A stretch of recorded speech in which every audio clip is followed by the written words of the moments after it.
Είναι μια πολύ γενική ερώτηση, ωστόσο θα προσπαθήσω να απαντήσω όσο γίνεται πιο σύντομα. Ζούμε σε μια κοινωνία της γνώσης, σε μια κοινωνία που οι γνώσεις αποκτούν όλο ένα και μεγαλύτερη βαρύτητα και περνάμε από μια κοινωνία, ας την πούμε, όπου τις γνώσεις αποκτούσαμε στο σχολείο και μετά περνάγαμε στο χώρο της εργασίας και μετά στη σύνταξη, σε μια κοινωνία όπου κανείς μαθαίνει σε όλη τη διάρκεια της ζωής του. Και βεβαίως η εκπαίδευση ενηλίκων σημαίνει οργανωμένη μάθηση. Όχι γενικά μάθηση. Πιστεύετε ότι η εκπαίδευση ενηλίκων είναι ικανή να γεφυρώσει τις, αν θέλετε, κοινωνικές ανισότητες που παρουσιάζονται στην κοινωνία μας εξαιτίας της παγκοσμιοποίησης? Κοιτάξτε, αυτό είναι ένα παλιό όνειρο και μια παλιά συζήτηση για τον ρόλο της εκπαίδευσης. Η εκπαίδευση δεν μπορεί να γεφυρώσει τις ανισότητες, γιατί οι ανισότητες δημιουργούνται στο επίπεδο της οικονομίας, στο επίπεδο της παραγωγής και της διανομής των υλικών αγαθών. Μπορεί να συμβάλλει κατά κάποιο τρόπο, αλλά δεν μπορεί να τις γεφυρώσει κατά τον τρόπο που θα λέγαμε ότι να έχουμε όλοι ίσες ευκαιρίες. Ίσες ευκαιρίες μπορεί να έχουμε, αλλά άλλοι βγαίνουν πρώτοι, άλλοι τελευταίοι. Είναι μια παλιά συζήτηση αυτή. Νομίζω ότι τώρα δεν θα πρέπει να επιμείνουμε σε αυτό το επίπεδο άλλο. Θα πρέπει να επιμείνουμε πάνω στο ότι όλοι οι πολίτες πρέπει να αποκτούν κάποιες βασικές γνώσεις, δεξιότητες και ικανότητες. Να έχουν όλοι μία αφετηρία γνωστική. Έτσι, να έχουν τις βασικές γνώσεις που απαιτούνται για να συνεχίσουν στη ζωή τους και να αξιοποιήσουν τις όποιες ευκαιρίες έχουν. Όχι μόνο τις εκπαιδευτικές. Επαγγελματικές, κοινωνικές κλπ. Έχουν γίνει τα τελευταία χρόνια, όπως γνωρίζετε, σημαντικά βήματα. Έχει παραχθεί διδακτικό υλικό, έχει γίνει ένα πρόγραμμα εκπαίδευσης των εκπαιδευτών. Είμαστε σε έναν δρόμο. Αλλά μένουν βέβαια να γίνουν, εγώ το θεωρώ στην αρχή. Δηλαδή θα χρειάζεται από εδώ και πέρα να γίνουν ίσως προγράμματα πιλότη, να αξιολογηθεί η εκπαίδευση εκπαιδευτών στην πράξη όμως, το πώς διδάσκουν πια, όχι στο πρόγραμμα, και από εκεί και πέρα σιγά σιγά να βελτιωθεί το επίπεδο των εκπαιδευτών ενηλίκων που διαθέτουν. Αλλά έχει γίνει η αρχή. Είμαστε σε κάποιο δρόμο.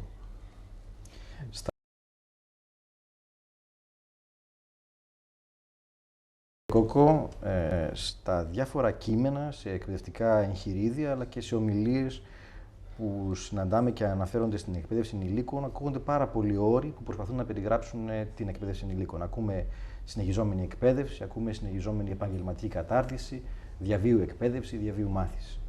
Εσείς, τόσο για τον τίτλο των βιβλίων σας, αλλά και για τον τίτλο του μεταπτυχιακού προγράμματος, διαλέξατε τον όρο εκπαίδευση ενηλίκων. Γιατί επιμείνατε σε αυτόν τον όρο? Είναι πάρα πολύ ωραία ερώτηση, κύριε Κουλαουζίδη. Ας πάρουμε μία-μία τις δύο έννοιες, το εκπαίδευση και το ενηλίκων. Γιατί λοιπόν εκπαίδευση και όχι μάθηση, διαβίου μάθηση? Ακριβώς γιατί, και αυτό το τόνισε και ο Δημήτρης Οδεργίδης στην προηγούμενη συνέντευξη, γιατί μάθηση μαθαίνουμε κάθε στιγμή, είτε με οργανωμένο τρόπο, είτε και με μη οργανωμένο τρόπο. Παράδειγμα, με μη οργανωμένο τρόπο μαθαίνουμε βλέποντας κινηματογραφικές ταινίες, κάτι μαθαίνουμε για τον κινηματογράφο. Συζητώντας με φίλους, κάτι μαθαίνουμε για κάποια άλλα ζητήματα. Επομένως, εφόσον εδώ μιλάμε για ένα πεδίο όπου πρέπει να είναι συγκροτημένη η μάθηση μέσα σε θεσμό, με εκπαιδευτές, με επένδυση σε ανθρώπινο δυναμικό, σε κτίρια, σε πόρους κλπ. Προφανώς διαλέγουμε τον όρο εκπαίδευση για να δείξουμε ότι μιλούμε για οργανωμένο σύστημα μάθησης και όχι για μια άτυπη καθημερινή μορφή μάθησης που υπάρχει και αυτή, αλλά που δεν μας αφορά βέβαια σε σπουδές ή σε προγράμματα που αφορούν ανέργους ή επαγγελματίες. Στο δεύτερο όρο όμως τώρα, εδώ είναι ίσως και το πιο ενδιαφέρον. Θα μπορούσαμε να την ονομάσουμε συνεχιζόμενη εκπαίδευση, εννοώντας μετά το σχολείο κατά κάποιο τρόπο. Προτιμούμε όμως τον όρο εκπαίδευση ενηλίκων, όπως θα ξέρετε σαφώς κι εσείς, αυτός ο όρος χρησιμοποιείται όχι μόνο βέβαια από εμάς, αλλά πάρα πολλά πανεπιστήμια στον κόσμο, περιοδικά, εξειδικευμένα, προτιμούν τον όρο αυτό, το adult education, ας πούμε, που περίπου η μισή και βάλει βιβλιογραφία διεθνής έχει αυτόν τον όρο. Γιατί λοιπόν τον προτιμούμε κι εμείς? Γιατί ακριβώς επικεντρώνει το ζήτημα στον ωφελούμενο, στον άνθρωπο στον οποίο απευθυνόμαστε, στον ενήλικο. Άρα μετατοπίζει τη συζήτηση από ένα διοικητικό θέμα που είναι συνεχιζόμενο, δηλαδή μετά το σχολείο, τι θα πει σχολείο, πότε τελειώνει το σχολείο, εντάξει, από εκεί και πέρα είναι συνεχιζόμενη, αλλά είναι μια διοικητική συζήτηση με διοικητικούς όρους. Αντίθετα, η λέξη ενηλίκων μετατοπίζει τη συζήτηση, επικεντρώνει τη συζήτηση στους αποδέκτες. Και εδώ ακριβώς είναι το πάρα πολύ σημαντικό, ότι μιλούμε για ενηλίκους ανθρώπους και ότι αυτή η εκπαίδευση που εμείς υπηρετούμε απευθύνεται σε ποιους λοιπόν? Σε άτομα, όχι που απλώς έγιναν 18 χρονών ή σε μια άλλη χώρα 17 χρονών ή πριν μερικά χρόνια στην Ελλάδα 21 χρονών. Δεν είναι θέμα πάλι απλά ηλικιακό, αλλά σύμφωνα με τους πιο έγκυρους ορισμούς της UNESCO, του ΟΣΑ και τη βασική βιβλιογραφία τη διεθνή, απευθυνόμαστε στους κατ' ουσίαν ενηλίκους, δηλαδή σε αυτούς, σύμφωνα με την UNESCO, που η κοινωνία θεωρεί ενηλίκους, δηλαδή σε ανθρώπους που είναι μέσα στη ζωή, μέσα στη δουλειά ή εν πάση περιπτώσει και αν είναι άνεργοι αναζητούν δουλειά, που είναι σε μια υπεύθυνη κατάσταση ενηλίκου ανθρώπου, που ψηφίζουν, που έχουν οικογένεια ή που σκέφτονται να κάνουν οικογένεια. Δηλαδή έχει μια διαφορά από τον άνθρωπο που ακόμα είναι σε μια εξάρτηση από την οικογένεια κλπ. Γι' αυτό κλείνοντας αυτήν την απάντηση, θέλω να το τονίσω αυτό. Δεν θεωρείται λοιπόν εκπαίδευση ενηλίκων η εκπαίδευση η πανεπιστημιακή. Παρότι απευθύνεται σε τυπικά ενηλίκους, αλλά γιατί δεν εκπληρώνει το κριτήριο του να απευθύνεται σε άτομα που η κοινωνία θεωρεί όρημα μέσα στη ζωή, μέσα στην παραγωγή, άρα επί της ουσίας ενήλικα.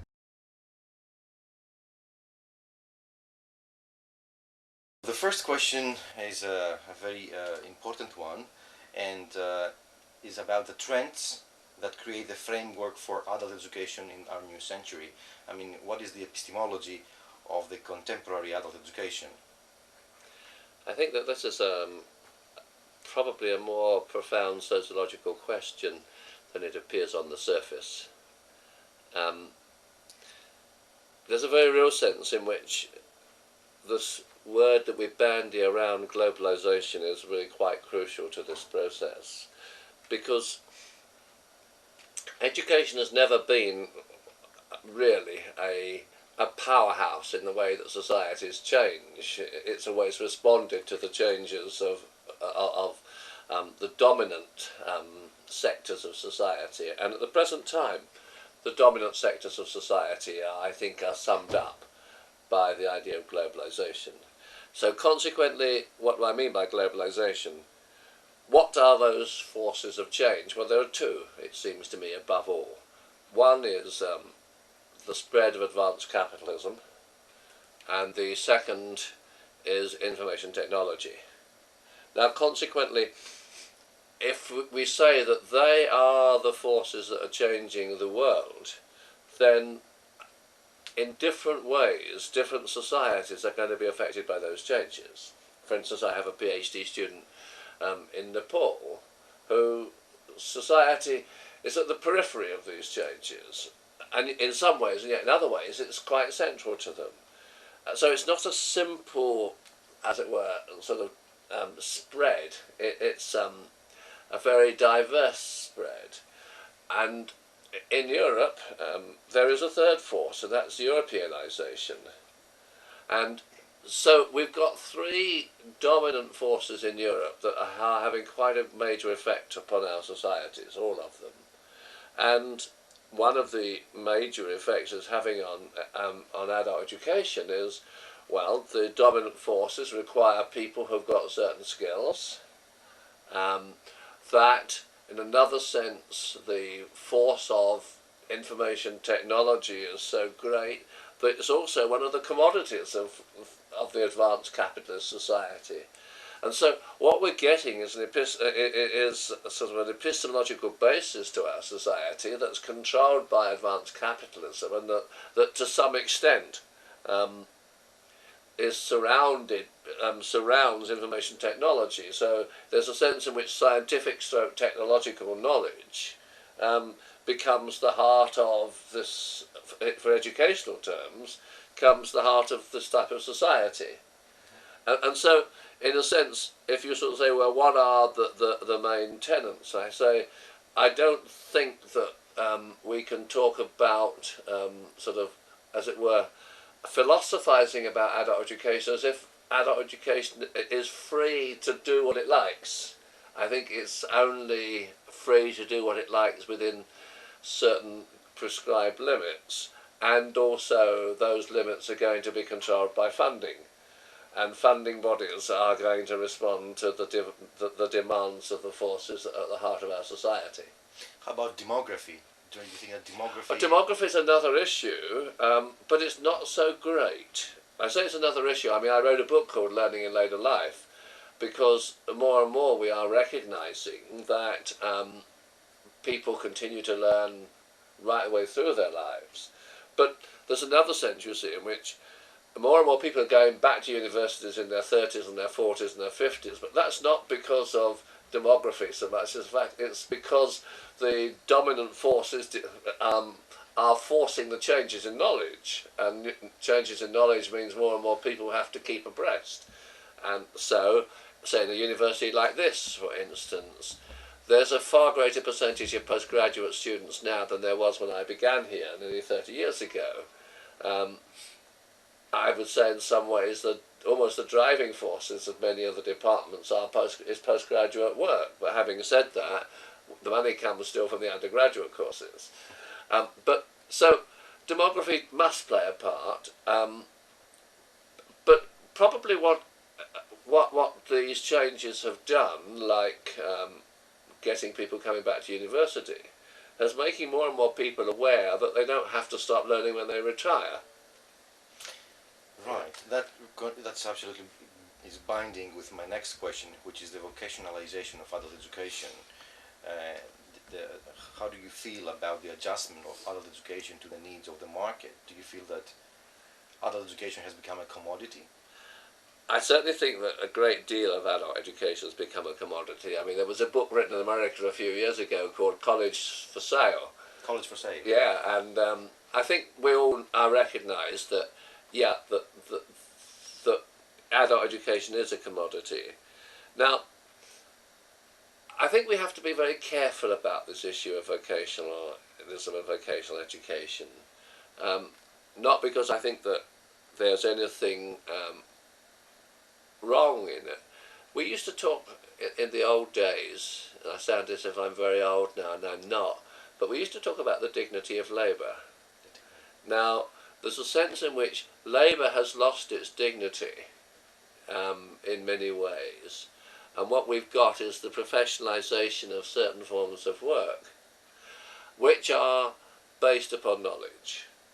Consequently, the dominant forms of adult education are going to be catering for the people who can afford to or can be paid for studying these dominant forms of knowledge.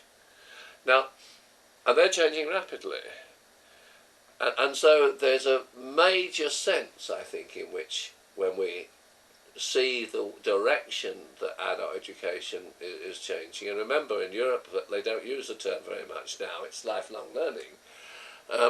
When we see the way that, that this is going, it's almost as if the personal fulfillment sides of education and adult education are fighting a rearguard battle to stay in the picture. That is until perhaps retirement. You see, and then we have this interesting phenomenon that if people have spent all their lives learning and much of it has been vocational, then they're not going to be so interested in vocational learning in the last years of their life, or even, and it's not just the last 2 or 3 years, it could be the last 20 or 30 years of their life. So, whilst we used to talk about a balanced curriculum horizontally, I wonder if there's not a sense now in which there could be a balanced curriculum longitudinally, with us spending more time in their vocational education, say between the years of 30 to 50, and from 50 onwards, perhaps, when we actually concentrate upon other things. I don't know, it's just sort of a thought I have about the changing structures of education in this way. And certainly we know that the universities of the third age, for instance, are probably the fastest growing area of education apart from vocational education. There are hundreds, 500 or 600 universities of third age in Britain alone. In Europe there are thousands. And we're not talking about small organisations either, sort of small NGOs in this town of Guildford where I used to live until 3 or 4 years ago. The University of the Third Age in Guildford has well over 1,200 members. Now that's one town. So you're talking about a lot of people who are engaged in leisure time education, but at a different time in their lives. And so what's happened in a sense is that adult education has lost the political power, the leisure time education has lost the political power, and the people who are engaged in it, unfortunately, I say unfortunately in one sense, are those who can either afford it, or people who also have got into a habit of studying. And it's very difficult, therefore, to think that later in life we can see people coming into education who haven't had it through their lives. And so it's become elitist in some ways. It's become a middle-class occupation, but then it's always been a middle-class occupation, so no different, you know. The world hasn't changed that much.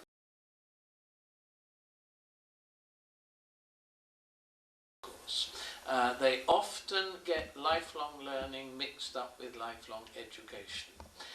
You get people who are still writing and speaking about people who have done no learning since leaving school, which is nonsense, of course. Everybody has been learning all the time, every day, from all sorts of different things.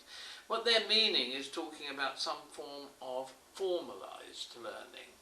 But talking about the epistemology of lifelong education, it seems to me that what has happened is that adult education was distinctive. It was a sector within a wider educational framework. Lifelong education has reintegrated the whole of education, and therefore we are in very serious danger of losing the distinctiveness of adult learning if we go down the lifelong learning and lifelong education route. What is then the distinctiveness of adult education?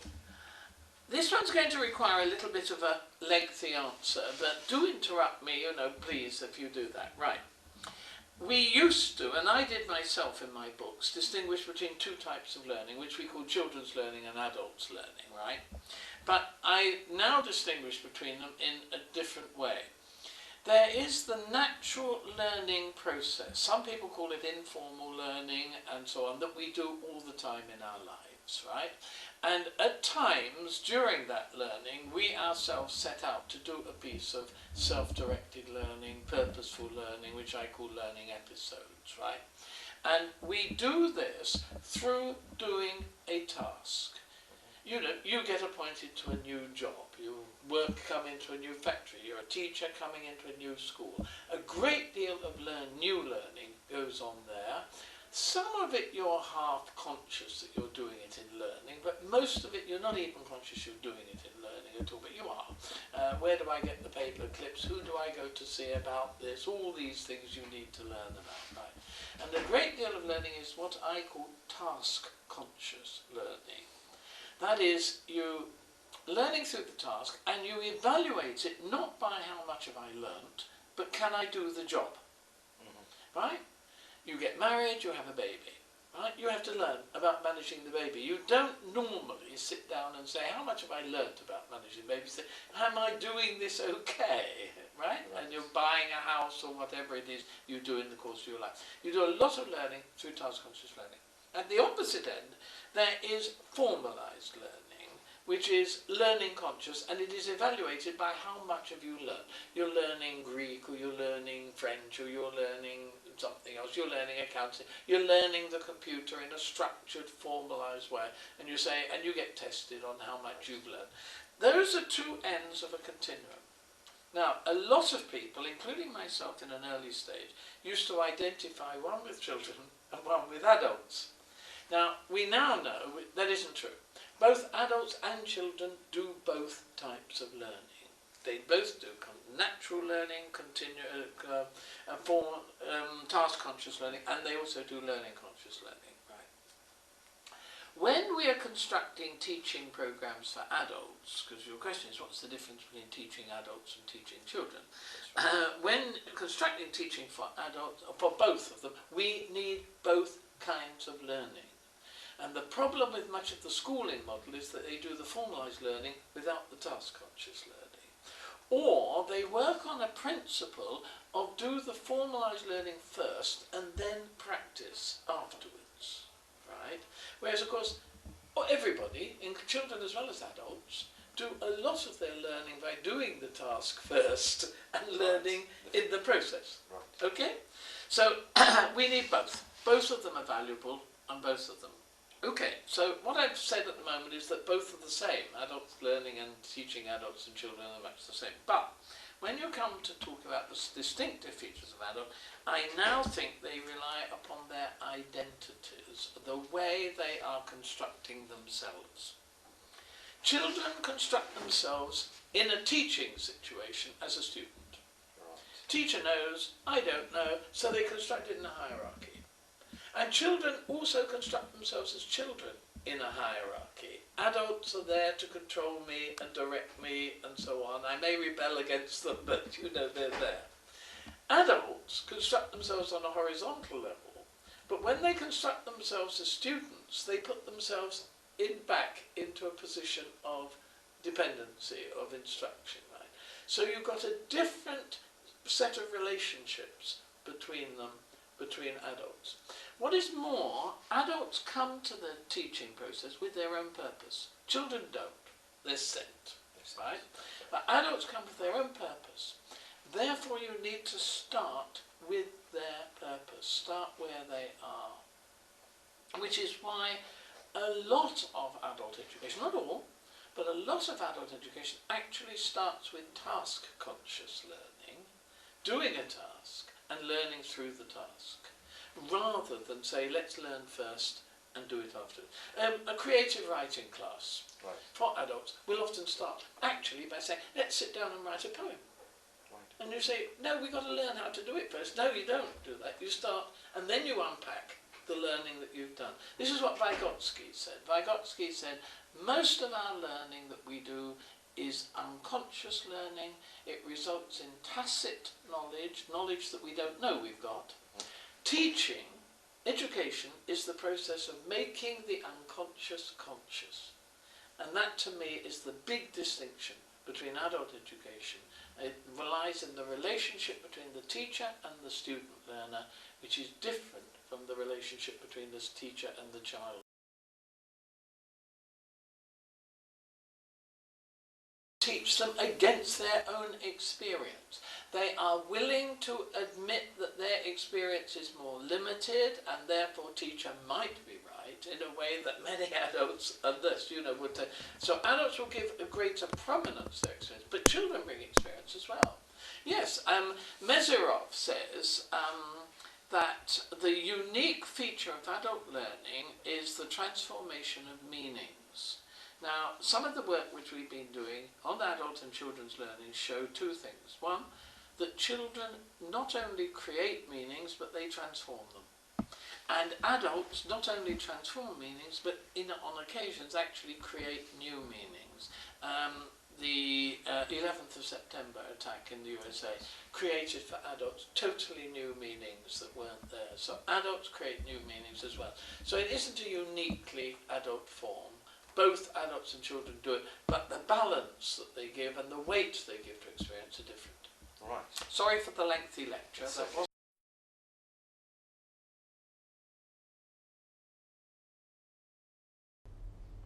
Δέστε κάτι. Καταρχήν, πλήρως απασχολούμενοι στο πεδίο της εκπαίδευσης ενηλίκων υπάρχουν περίπου 6.000 άνθρωποι αυτή τη στιγμή στην Ελλάδα. Το ερώτημα είναι, έτσι όπως το βάζετε κι εσείς, αποτελούν επαγγελματίες του πεδίου, όπως λέμε ένας γιατρός, που είναι αδιαφυσβήτητο ότι είναι. Εδώ είναι μια μεγάλη συζήτηση. Και δεν είναι εύκολο να την απαντήσω. Για να την απαντήσω θα χρειαστεί να τοποθετηθώ στο τι κάνει τελικά κάποιον επαγγελματία. Τι είναι τα κριτήρια που δημιουργούν ένα επάγγελμα. Είναι τρία. Καταρχήν, το πρώτο κριτήριο είναι να υπάρχουν θέσεις εργασίας πλήρους ή μερικής απασχόλησης. Αυτό υπάρχει στην Ελλάδα και σε όλο τον κόσμο. Το δεύτερο κριτήριο όμως, και εδώ αρχίζουν τα δύσκολα, είναι ότι όσοι δουλεύουν εκεί πρέπει να έχουν ένα σώμα γνώσεων και ικανοτήτων εξειδικευμένο, που να μην το έχουν κάποιοι άλλοι, και λόγω του ότι ακριβώς κατέχουν αυτό το σώμα γνώσεων και ικανοτήτων, να είναι οι μοναδικοί οι οποίοι μπορούν να κάνουν αυτή τη δουλειά. Και αυτό να είναι αδιαμφισβήτητο επίσης από την κοινωνία. Στο γιατρό λοιπόν ή στο δικηγόρο, εδώ δεν μπαίνει καμία αμφιβολία. Υπάρχουν όμως επαγγέλματα, όπως ο manager, και όχι μόνο ο εκπαιδευτής ενηλίκων, όπου μπορεί κάποιος να γίνει manager και ας μην έχει σπουδάσει management. Έτσι. Ένας εμπειρικός που λέμε ή από άλλο κλάδο. Το ίδιο συμβαίνει και στην εκπαίδευση ενηλίκων. Και αυτό συμβαίνει για δύο λόγους. Γιατί πρώτον δεν υπάρχουν πολλοί που να είναι πολύ εξειδικευμένοι, γιατί είναι ένας νέος κλάδος σε όλο τον κόσμο. Τα τελευταία 30-40 χρόνια συγκροτήθηκε σαν επιστημονικός κλάδος. Και στην Ελλάδα πολύ τελευταία έχουμε στο ανοιχτό πανεπιστήμιο και λίγο προπτυχιακές σπουδές στο Πανεπιστήμιο Μακεδονίας. Δεν έχουμε άλλες σπουδές εκπαίδευση ενηλίκων στην Ελλάδα. Επομένως, πού να βρεις και κόσμο για να στελεχώσει αυτές τις θέσεις. Αλλά είναι και το άλλο, ότι επειδή είναι καινούριος κλάδος, η κοινωνία δεν έχει ακόμα συνειδητοποιήσει βαθιά ότι ναι, αποτελεί έναν ξεχωριστό επιστημονικό κλάδο που έχει τους δικούς του θεωρητικούς, τις δικές του, τα δικά του βιβλία κλπ. Και σου λέει, εντάξει, μπορεί να την κάνει τη δουλειά και κάποιος άλλος. Ένας μάνατζερ, ένας κοινωνικός λειτουργός, ένας ψυχολόγος, ένας πολιτικός επιστήμονας κ.ο.κ. Η αλήθεια κατά τη γνώμη μου είναι ότι σαφώς υπάρχουν και κάποιοι άνθρωποι με ταλέντο, με μια ωριμότητα από άλλους κλάδους που βεβαίως μπορούν να κάνουν πολύ καλή δουλειά εκπαιδευτή ενηλίκων ή οργανωτή προγραμμάτων.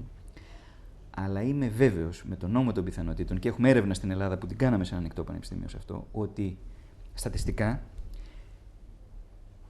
μεταξύ 100 ανθρώπων πιο ολοκληρωμένους επαγγελματίες, πιο ολοκληρωμένα στελέχη εκπαίδευση ενηλίκων θα βρούμε μέσα από εκείνους που έχουν σπουδάσει την εκπαίδευση ενηλίκων παρά από εκείνους που δεν την έχουν σπουδάσει. Αυτό είναι αλήθεια. Επομένως, στο δεύτερο στοιχείο μας, αν υπάρχει ένα σώμα γνώσεων και ικανοτήτων που συγκροτεί το επάγγελμα, υπάρχει μεν στη βιβλιογραφία, σε σπουδές κλπ. Αλλά δεν σημαίνει ότι όλοι όσοι είναι μέσα στο επάγγελμα αυτή τη στιγμή, αυτοί οι 20.000, το έχουν. Επομένως, είναι και δεν είναι επάγγελμα αυτή τη στιγμή. Βλέπετε, είναι μια μεταβατική κατάσταση. Και υπάρχει και το τρίτο που είναι ακόμα πιο δύσκολο. Αλλά νομίζω εκεί είναι και όλη η ουσία. Σύμφωνα με την διεθνή βιβλιογραφία, το τρίτο στοιχείο για να συγκροτηθεί ένα επάγγελμα είναι το ήθος που λέμε, το επαγγελματικό ήθος. Η στάση των επαγγελματιών. Με άλλα λόγια, λέει ο Κίριλ Χόουλ, που ξέρω ότι και εσείς αγαπάτε και μαζί τα έχουμε ψάξει αυτά, ένας από τους θεμελιωτές τέλος πάντων της εκπαίδευσης ενηλίκων, λέει το εξής. Όπως αναμένεται από την κοινωνία, από έναν γιατρό, αυτός πρώτος να εφαρμόζει τους κανόνες της προληπτικής ιατρικής στο σπίτι του, όπως αναμένεται από έναν δικαστή να είναι ο ίδιος ο πρώτος που προασπίζει τους νόμους, και όπως αναμένεται από έναν κληρικό να είναι ο πρώτος που να ζει σύμφωνα με την πίστη του, έτσι αναμένεται και από έναν εκπαιδευτή ενηλίκων να είναι ο πρώτος που συνεχίζει να μαθαίνει. Και να είναι ο πρώτος που να έχει μια ευαισθησία απέναντι στον εκπαιδευόμενο, να μπορεί να τον κατανοεί, να έχει μια ενσυναίσθηση. Αυτό αποτελεί το ήθος του επαγγέλματος. Επομένως και εδώ, και εμείς οι ίδιοι δεν έχουμε συνειδητοποιήσει σε βάθος την ουσία και τη σημασία του να είσαι επαγγελματίας στην εκπαίδευση ενηλίκων. Άρα και αυτό λίγο βάζει νερό στην επαγγελματοποίηση του κλάδου. Θέλω να πω λοιπόν, για να καταλήξω, ότι πιστεύω ότι το να είμαστε επαγγελματίες, ειδικά στην εκπαίδευση ενηλίκων, είναι πρώτα για εμάς τους ίδιους. Δηλαδή να έχουμε αυτό το ήθος και το ύφος, να το πιστεύουμε, να το αγαπάμε και να το ψάχνουμε. Πιστέψτε με, από την εμπειρία που έχω, βλέποντας πολλούς ανθρώπους κάθε χρόνο, ότι όσοι συνεχίζουν να μαθαίνουν, συνεχίζουν να παρακολουθούν σεμινάρια και να είναι ενεργοί, πραγματικά ενεργοί στον τομέα μας, είναι και περιζήτητοι επαγγελματικά. Πέρα από το αν το ΕΚΕ, το Εθνικό Κέντρο Πιστοποίησης ή το κράτος αναγνωρίζει, όχι, γιατί εδώ είναι λίγο μπερδεμένα τα πράγματα. Άλλους ναι, άλλους όχι, υπό όρους, και το κράτος ακόμα κάνει μετέωρα βήματα, θα έλεγα, δεν το έχει ξεκαθαρίσει. Αλλά όσοι είναι στα αλήθεια, ας πούμε, έχουν μελετήσει μια βιβλιογραφία και συνεχίζουν να μαθαίνουν, τελικά έχουν φτάσει σε ένα επίπεδο, μια ωριμότητα και είναι περιζήτητοι. Τώρα, όσοι βέβαια σου λέει δεν πάω εκεί να κάνω κανένα μάθημα το απόγευμα να συμπληρώσω το εισόδημά μου, το καταλαβαίνω ανθρώπινα, αλλά δεν σημαίνει ότι αυτός είναι καλός επαγγελματίας. Και τελικά τον τιμωρεί και η αγορά. Δηλαδή δεν πολύ βρίσκει δουλειά.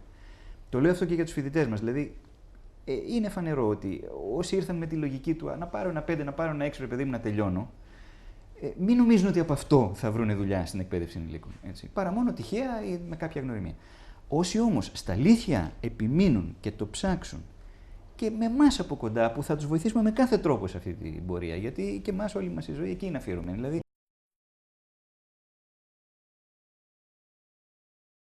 I think they're the same as the criteria for a good teacher.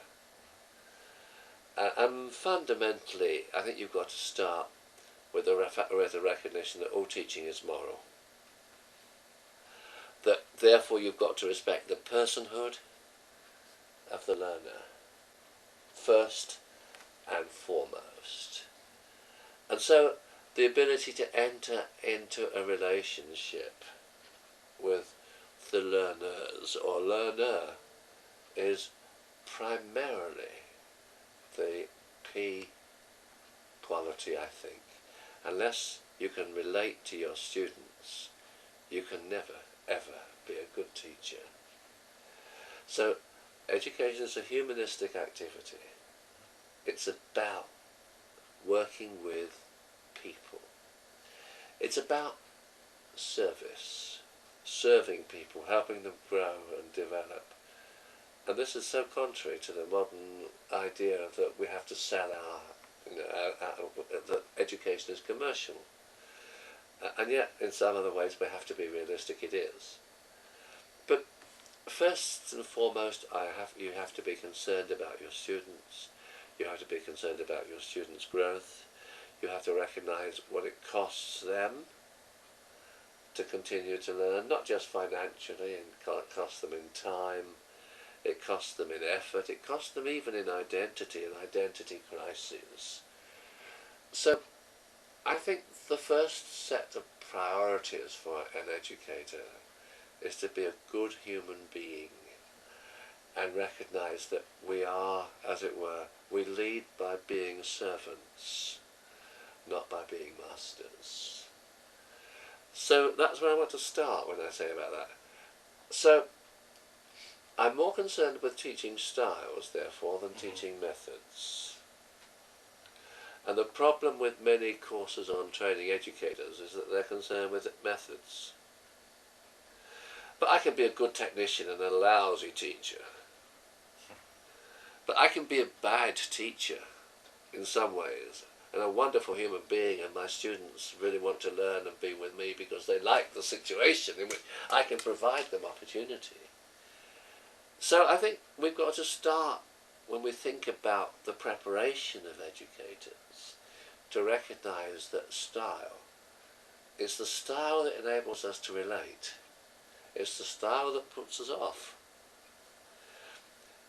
You know, how often do people say, he's a good teacher, I really enjoy his sessions. But they enjoy his sessions or her sessions because she is herself or he is himself. So the second, I think, quality, a set of qualities, is that my style enables me to relate and others to relate to me. That doesn't mean I shouldn't be an authority. I should. But the authority is authority I should be given by the students, not assumed because of my role. But I should know enough to be considered an authority. And so my third set of issues would be, how competent am I about my subject? How thoroughly have I researched it? And therefore the ability sometimes to say, I'm sorry, I don't know that. You're an adult, you know, you're asking me questions I haven't been able to answer, or I haven't even considered. So, but the more you are an authority, the more you can confess to not knowing. And I think that the issue, therefore, about, I think it really is a trick to say to students, you know, well, you go and look that up and come and tell us tomorrow if the teacher doesn't know. I think the teacher's got to be honest and say, I don't know either, so let's both learn, perhaps. And so I think we can't cough out of that question. But students will respect you if you say you don't know, if they respect you because of what you do know. Right. And I think that's... And now last I come to methods. I don't see methods as important as so many people. I see the opportunity to provide learning opportunities for learners as to be.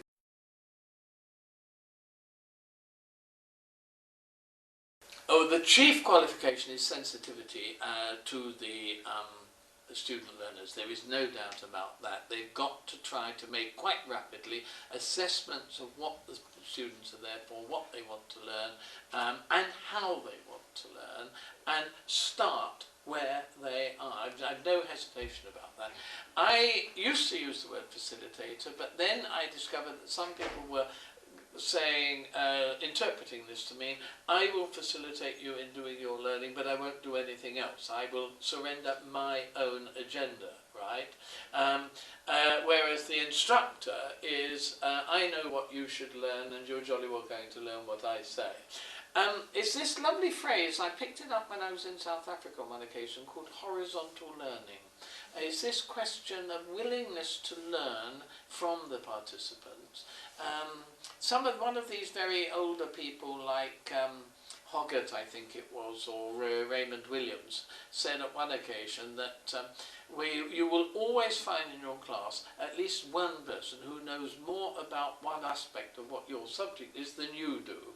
And you should always go in knowing that and willing to bring that. One of the issues is that many of them do not believe that they know as much as they do know. And part of your task is helping them to unpack what they do know, and in that, yes. Sorry, if I can come back to the other difficulties. Right. The big difficulty that I've had has not been so much in my own class, but in the training of trainers. That's the training of trainers is the thing that I have moved on to most. And I find that most of my trainers come in with a schooling model in their mind. And persuading them to look at adult student learners in a different way from looking at children learners or undergraduate learners is the biggest, very odd. And that is, there is not a vocationalization in many countries of the adult education profession. Right. And that is very odd that you're professionalizing the programs, but you're not professionalizing or vocationalizing the people who run the profession. And that one I think needs to be addressed. That's absolutely correct. So, in other words, you said that there is space for curiosity-driven learning because it's actually tied to the economically-driven learning. But that is one of the arguments. Yes, the problem we've got with curiosity-driven learning, I like that phrase, is that at the moment in most of the Western countries there is no space for it in the provision of this, except at a very patronising area, and that is the so-called third age. When you get to us, I mean, this is the old-fashioned view that you have schooling